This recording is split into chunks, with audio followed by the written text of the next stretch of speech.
기독교 언론. 다시 묻다 사부작 기획 제2부 헌금인가 광고인가. 헌금이 광고가 되고 광고가 침묵이 될 때 기독교 언론의 불편한 진실. 안녕하십니까? 오늘은 여러분이 교회에 드리는 헌금이 어쩌면 여러분이 알아야 할 정보를 차단하는 데 쓰이고 있을 수 있다는 불편하지만 직면해야 할 이야기를 하겠습니다. 한국 기독교 언론의 돈은 어디서 올까요? 일반 언론은 기업 광고, 구독료, 디지털 수익이 분산됩니다. 그런데 기독교 언론은 다릅니다. 주요 기독교 인터넷 신문의 전체 수익 중 60%에서 70%가 교회와 교단 관련 광고에서 나옵니다.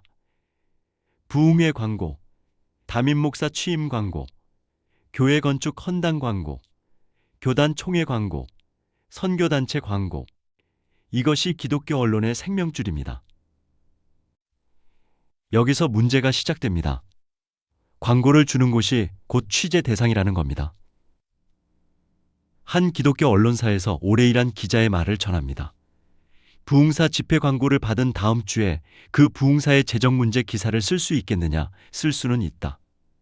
그런데 그 광고가 다시 들어오지 않는다는 걸 알면서 쓸 수 있느냐? 이 한마디가 한국 기독교 언론 40년 역사의 구조적 모순을 압축합니다. 광고주가 취재원이고 후원자가 비판 대상입니다. 이 불편한 동거가 1980년대 이래 한 번도 끊어지지 않았습니다. 역사를 잠깐 짚겠습니다. 1980에서 90년대는 한국 교회의 폭발적 성장기였습니다. 개신교 인구가 1970년 7.6%에서 1995년 19.7%로 급증했습니다. 교인이 늘면 교회 재정이 커지고 교회 재정이 커지면 기독교 언론의 광고 시장도 팽창했습니다. 대형 부흥사의 전국 순회 집회 광고가 신문 전면을 장식했고 대형교회 담임 목사의 칼럼이 유료 광고 형태로 매주 실렸습니다. 이것이 기독교 언론의 황금기였습니다. 그러나 그 황금기의 이면에 이미 씨앗이 심어져 있었습니다.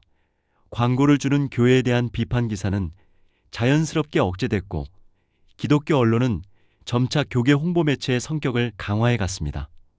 2010년대에 들어서면서 이 구조의 문제가 정면으로 드러났습니다.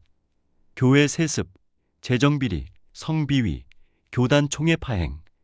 이 모든 것이 기독교 언론의 보도 대상이었지만 실제 보도는 매체마다 극명하게 갈렸습니다. 교단 기관지와 해당 교회의 광고를 받는 매체들은 비판 보도를 회피하거나 최소화했습니다. 반면 독립 언론들은 정면으로 다뤘고 그 대가로 광고 철회와 법적 압박을 감수했습니다.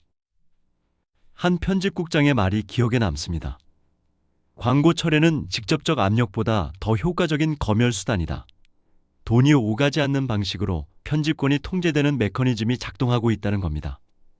기사를 막겠다고 전화하는 것은 증거가 남지만 광고를 안 주는 것은 아무 증거도 남지 않으니까요. 그리고 코로나가 왔습니다. 2020년부터 2년간 대면 예배가 금지되고 집회가 중단되면서 기독교 언론 광고 시장의 핵심인 부흥회 광고, 교회 행사 광고가 일시에 소멸했습니다. 한 기독교 신문 광고 담당자는 이렇게 말했습니다. 2019년 대비 2024년 광고 수입이 절반에도 미치지 못한다. 코로나 이후에도 회복되지 않았습니다. 교인 수 감소, 헌금 축소, 온라인 예배 정착이 겹치면서 교회 광고 시장 자체가 구조적으로 줄어들었습니다. 기자 수를 줄이고 무급이나 최저임금 수준으로 인력을 유지하고 사실상 1인 운영체제로 전락하는 매체가 늘고 있습니다. 저널리즘을 유지할 최소한의 인프라가 무너지고 있는 겁니다. 이 대목에서 한 가지 불편한 질문을 던져야 합니다. 성도 여러분이 주일마다 드리는 헌금은 어디로 갑니까? 교회 운영비, 선교비, 구제비, 그리고 광고비. 기독교 언론에 집행되는 교회 광고비의 상당 부분은 결국 성도들의 헌금에서 나옵니다. 그 헌금이 광고비로 기독교 언론에 들어가고 그 광고비가 해당 교회에 대한 비판 보도를 억제하는 구조적 압력으로 작동한다면 이것은 무엇입니까? 성도들의 헌금이 자신들이 알아야 할 정보를 차단하는 데 사용되는 역설입니다. 헌금이 광고가 되고 광고가 침묵이 되는 구조. 이것이 지금 한국 기독교 언론의 현실입니다. 그렇다면 대안은 없는 것인가? 있습니다. 세 가지 조건이 확인되었습니다. 첫째, 수익원의 다각화입니다. 교회 광고 의존도를 낮추고 독자 후원, 콘텐츠 판매, 교육 사업 등으로 재정 기반을 분산해야 합니다. 둘째, 편집 독립성의 제도화입니다. 광고 결정과 편집 결정을 분리하는 내부 시스템, 광고 거절 기준의 명문화, 편집위원회의 독립적 운영이 필요합니다.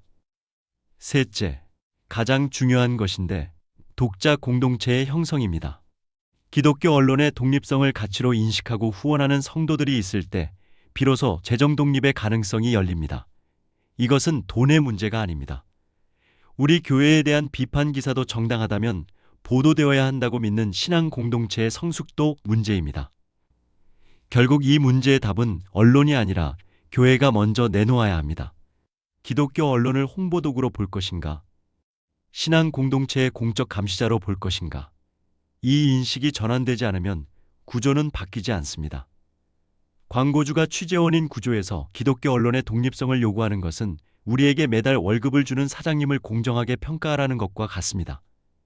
구조를 바꾸지 않으면 개인의 의지만으로는 한계가 있습니다. 헌금이 광고가 되고 광고가 침묵이 되는 이 순환고리를 끊는 것, 그것이 한국 기독교 언론이 살아남기 위한 그리고 한국 교회가 건강해지기 위한 공동의 과제입니다.